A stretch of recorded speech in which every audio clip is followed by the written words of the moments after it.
Supervisi diadopsi dari bahasa Inggris supervision yang berarti pengawas atau kepengawasan. Orang yang melaksanakan pekerjaan supervisi disebut supervisor. Supervisi adalah sebagai bantuan dan bimbingan kepada guru dalam bidangnya, instruksional, belajar, dan kurikulum dalam usahanya untuk mencapai tujuan sekolah. Sehertian memberikan fungsi supervisi ada 8, yaitu mengkoordinir semua usaha sekolah, memperlengkap kepemimpinan sekolah, memperluas pengalaman guru-guru, menstimulasi usaha-usaha yang kreatif, memberi fasilitas dan penilaian yang terus-menerus, menganalisis situasi belajar mengajar, memberikan pengetahuan dan keterampilan kepada setiap anggota staf, memberikan wawasan yang lebih luas dan terintegrasi dalam rumusan tujuan-tujuan pendidikan, dan meningkatkan kemampuan mengajar guru-gurunya.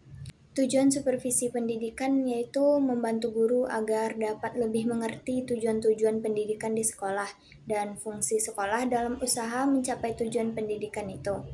Yang kedua, membantu guru agar mereka lebih mengerti kebutuhan dan masalah-masalah yang dihadapi siswanya, supaya dapat membantu siswanya itu lebih baik lagi.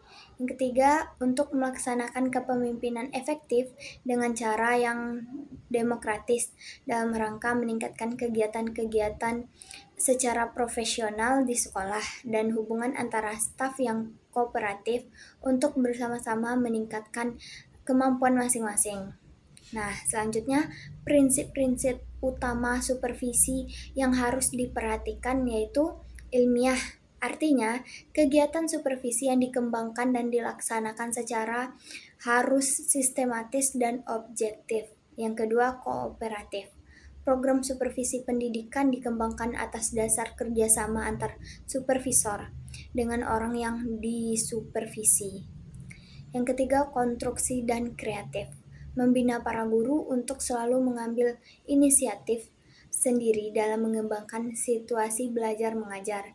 Yang keempat, realistis. Pelaksanaan supervisi pendidikan harus memperhitungkan dan memperhatikan segala sesuatu yang benar-benar ada di dalam situasi dan kondisi yang objektif. Yang kelima, progresif. Setiap kegiatan yang dilakukan tidak terlepas dari ukuran atau perhatian. Yang keenam, inovatif. Program supervisi pendidikan selalu melakukan perubahan dengan penemuan-penemuan baru dalam rangka perbaikan dan peningkatan mutu pendidikan. Nah, ada pun beberapa peranan supervisor yang harus diterapkan untuk meningkatkan proses pembelajaran oleh guru, antara lain yang pertama sebagai koordinator. Ia dapat mengkoordinasikan program belajar mengajar dan tugas-tugas guru dengan baik dalam setiap kegiatan guru tersebut. Yang kedua, sebagai konsultan.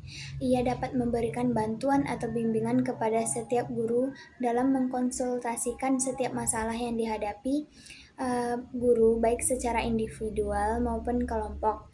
Yang ketiga, sebagai pemimpin kelompok. Ia dapat memimpin sejumlah staf guru dalam mengembangkan potensi kelompok. Yang keempat, sebagai evaluator. Ia dapat membantu para guru dalam menilai hasil dan proses belajar dan juga dapat menilai kurikulum yang sedang dikembangkan oleh guru. Yang kelima, memberikan pimpinan yang efektif dan demokratis. Adapun tugas-tugas yang harus dilakukan oleh supervisor dalam melaksanakan perannya sebagai supervisor untuk meningkatkan proses pembelajarannya, antara lain melakukan pembinaan dalam pengembangan para kinerja guru yang masih dinilai kurang baik dalam proses pembelajaran. Yang kedua, melakukan evaluasi dan monitoring pelaksanaan proses pembelajaran yang dilakukan oleh setiap guru.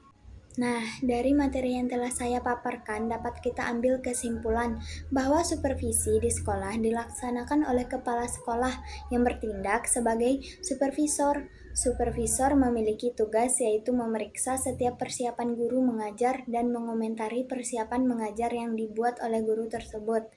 Adanya peranan supervisor dalam meningkatkan proses pembelajaran menjadi mutu penting dalam pendidikan. Supervisor dapat menjadi sebagai koordinator, konsultan, pemimpin kelompok, dan sebagai evaluator. Peranan supervisor tersebut dapat didukung oleh tugas-tugas supervisor tersebut, yaitu dengan melakukan pembinaan dalam pengembangan pada kinerja guru, serta melakukan evaluasi dan monitoring pelaksanaan proses pembelajaran. Nah, sekian yang dapat saya jelaskan. Assalamualaikum warahmatullahi wabarakatuh.